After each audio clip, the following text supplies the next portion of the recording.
Assalamualaikum warahmatullahi wabarakatuh. Yang terhormat Bapak Dr. Andes Medjian Amori, Magister Pendidikan selaku dosen pengampu mata kuliah Filsafat Pendidikan yang saya hormati, dan juga teman-teman yang berbahagia. Perkenalkan, nama saya Muhammad Basri Rifai dengan NPM 069. Di sini saya akan memaparkan materi yang berjudul yaitu pemikiran tentang hakikat manusia dalam filsafat pendidikan Islam. Jadi, pemahaman hakikat manusia merupakan landasan fundamental dalam pengembangan pendidikan Islam. Sistem pendidikan modern cenderung mengabaikan dimensi spiritual dan moral, menghasilkan lulusan yang cerdas secara intelektual namun kehilangan karakter utuh. Perkembangan teknologi dan globalisasi mewajibkan semakin batas-batas kemanusiaan, menuntut pemahaman kokoh tentang hakikat manusia dalam perspektif Islam. Manusia memiliki peran ganda sebagai khalifah atau wakil Allah dan Abdullah atau hamba Allah yang mengharuskan pendidikan mampu mengembangkan seluruh potensi manusia secara komprehensif. Dalam konteks Indonesia sebagai negara penduduk Islam terbesar, integrasi nilai-nilai Islam dalam pendidikan nasional membutuhkan landasan filosofis yang kuat tentang hakikat manusia.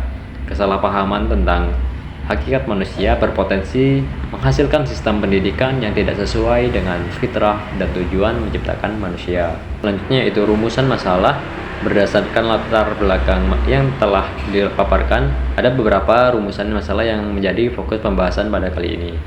Yang pertama yaitu bagaimana konsep hakikat manusia dalam perspektif Islam. Yang kedua ada apa dimensi-dimensi fundamental manusia menurut filsafat pendidikan Islam. Kemudian yang ketiga ada bagaimana implementasi pemahaman hakikat manusia terhadap sistem pendidikan Islam.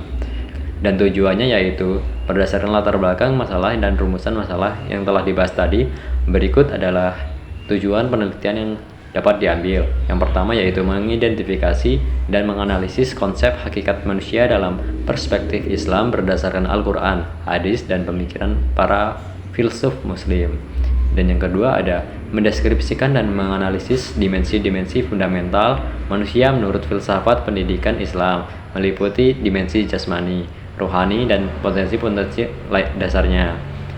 Yang ketiga ada menganalisis dan merumuskan implikasi pemahaman hakikat manusia terhadap pengembangan sistem pendidikan Islam dan manfaatnya, yaitu berdasarkan latar belakang dan tujuan yang telah dibahas tadi. Berikut adalah beberapa manfaat yang dapat diambil.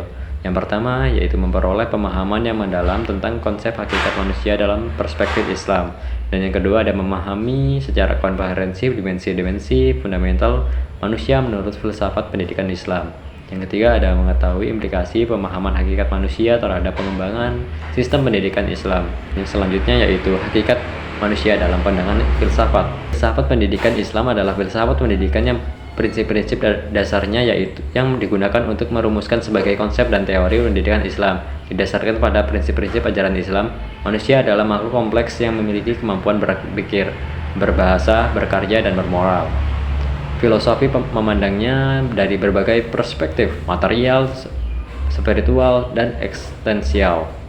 Secara hakikat, manusia adalah individu yang memiliki kesadaran diri, makhluk sosial yang saling bergantung, dan makhluk bermoral yang memiliki hati nurani dan nilai-nilai luhur. Yang selanjutnya yaitu manusia dan kebutuhan pendidikan.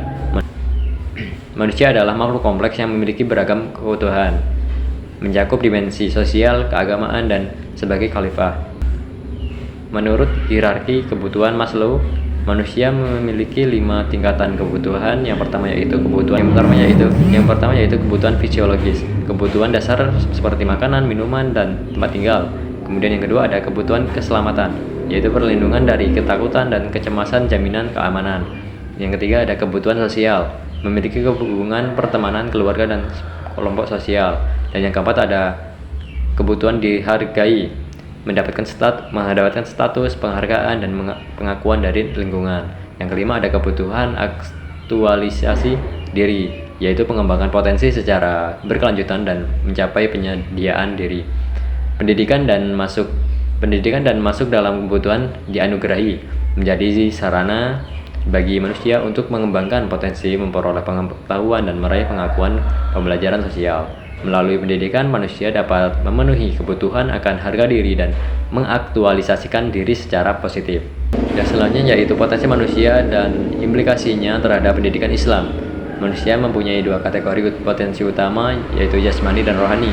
Potensi perlengkapan mencakup organ tubuh fisik, sedangkan potensi rohani terdiri dari beberapa dimensi. Yang pertama yaitu akal, daya pikir rasional untuk memperoleh pengetahuan empiris dan filosofis. Yang kedua ada qalb, pusat emosional dan moral yang mampu menangkap kebijaksanaan dan kebenaran. Yang ketiga ada nafs, yaitu ada gagasan, kemauan, dan potensi perubahan internal. 5 cara manusia memperoleh pengetahuan melalui potensinya. Yang pertama ada indera, yaitu kemampuan mengamati melalui panca indera.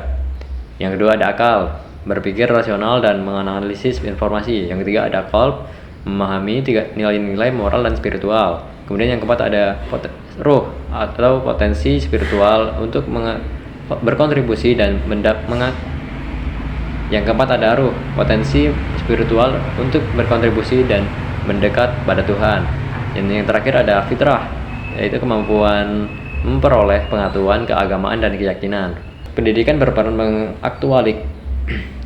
berperan mengaktualkan dan mengembangkan seluruh potensi manusia secara optimal dan seimbang. Jadi dapat disimpulkan bahwa filsafat pendidikan Islam memandang manusia sebagai makhluk ciptaan Allah yang paling sempurna dengan dimensi jasmani dan rohani. Manusia memiliki peran ganda sebagai khalifah atau wakil Allah dan Abdullah atau hamba Allah di bumi. Pemahaman ini berimplikasi pada sistem pendidikan Islam yang bertujuan membentuk insan kamil melalui pendekatan holistik, integrasi ilmu dan agama, serta pengembangan potensi secara seimbang. Di tengah tantangan modernisasi, pendidikan Islam perlu memperkuat nilai-nilai spiritual dan peran keluarga serta masyarakat untuk mencapai tujuan pendidikan yang komprehensif. Itulah tadi materi yang dapat saya sampaikan. Kurang lebihnya saya mohon maaf. Saya akhiri, wassalamualaikum warahmatullahi wabarakatuh.